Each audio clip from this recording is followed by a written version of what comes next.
Welcome to Phoenix Podcast, hosted by Amin Moinian, where we deep dive into economics and politics. This is part two of the end of the Soviet Union stories. We're picking up after the Cuban Missile Crisis, a time when things weren't always as they seemed. On the surface, it was all about détente easing tensions. But behind the scenes, a massive arms race was unfolding. Yeah, it really is a fascinating paradox. Both superpowers talking peace, yet the arms race was accelerating. It's almost like a real-life spy thriller, don't you think? It does make you wonder, what was Khrushchev thinking when he backed down in Cuba? He seemed so set on placing those missiles. Well, while the missile gap was a factor, the Soviets were behind the U.S. in nuclear firepower.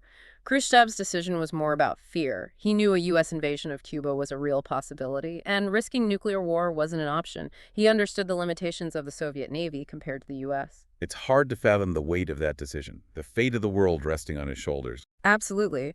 But what's intriguing is how his successors, particularly Brezhnev, reacted to this perceived humiliation.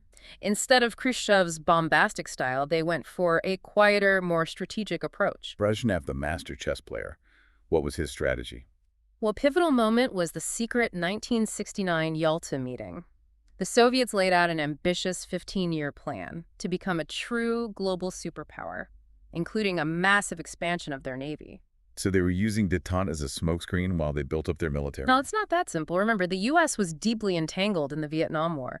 This created an opportunity for the Soviets. Now, this is where things get really interesting. Indeed. Kissinger-Nixon's advisor had a secret meeting with the Soviet ambassador to Brennan, offering a grand bargain.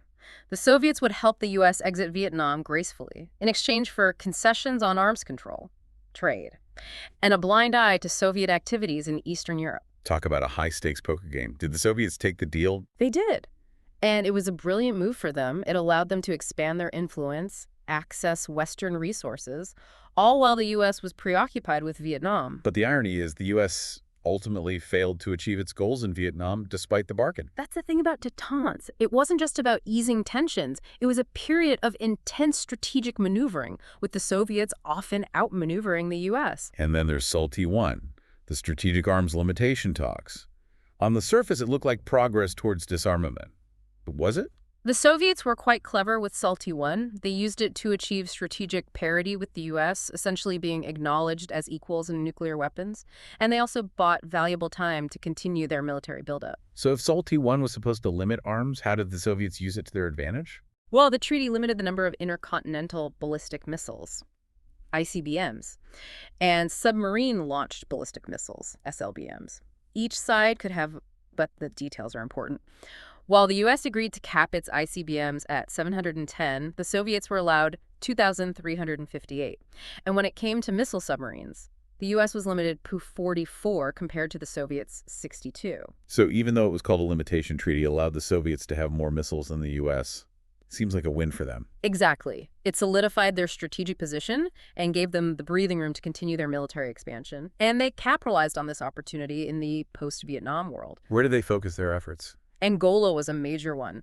They, along with their Cuban allies, poured resources into supporting the MPLA, a Marxist movement fighting for control of the country, weapons training, even Soviet generals on the ground directing operations. So this wasn't just about spreading ideology. It seems more strategic, securing footholds around the world. Absolutely. Yeah. And Angola was just the beginning. Mozambique fell to a Soviet-backed communist regime shortly after. Then Ethiopia, where Soviet military advisors and Cuban troops helped overthrow the emperor and install a communist government. It's quite a list. Any other examples? South Yemen, Afghanistan, Nicaragua, even the tiny island nation of Grenada. All of these saw Soviet influence expanding during this period. The U.S. was hesitant to intervene militarily after Vietnam, and the Soviets knew it. It seems like Brezhnev was right when he declared a shift in the balance of power towards the Soviet Union. But was it all smooth sailing for them? Well, there are cracks beneath the surface. The massive military buildup was putting a huge strain on the Soviet economy. Their autonomy couldn't keep up with their ambitions. Their centrally planned economy was notoriously inefficient. Resources poured into the military meant neglecting other sectors like consumer goods and agriculture. This led to shortages, breadlines, and growing discontent among the population. It's hard to imagine people in a supposed superpower struggling to get basic necessities. It highlights the internal pressures they faced despite their external successes. And it wasn't just the economy. The Soviets were also lagging behind in a crucial area, the information revolution. The rise of computers and the internet. How did that impact them? The West was becoming more interconnected, more dynamic, while the Soviet Union remained stuck in a rigid, centralized system. They struggled to keep up with this technological shift, which would have huge consequences down the line. So even while they were projecting strength and expanding their influence, there were these underlying weaknesses that would eventually contribute to their downfall. Precisely. It's a reminder that power isn't just about military might or outward appearances. Economic stability and the ability to adapt to new technologies are crucial factors as well. So what can we learn from this period of détente and the eventual collapse of the Soviet Union? It teaches us to look beyond the surface to understand the complex dynamics at play in international relations. Détente wasn't just about easing tensions, it was a strategic game, and the Soviets, despite their internal challenges, played it very effectively for a time. But ultimately, their inability to address those underlying weaknesses led to their demise. It makes you wonder, could the Soviet Union have survived longer if things had been different? What if the U.S. hadn't ramped up military spending under Reagan? It's a question historians still debate. It's possible that less pressure from the U.S. might have bought them some time, but let's not forget the Soviet system was already under immense strain. Yeah, it's like they were running a marathon while carrying a ton of baggage. Trying to keep up with the U.S. military-industrial complex must have been exhausting, especially while dealing with a failing economy. Precisely, and missing out on the information revolution added another heavy weight to that baggage. The personal computer, the internet, these were game changers. The West was becoming interconnected and dynamic, while the Soviet Union remained rigid and centralized. It's a cautionary tale for any nation, or even a business, really. Oh. You can't afford to ignore underlying trends, even when you seem to be winning. Absolutely. Power isn't just about military might or economic output.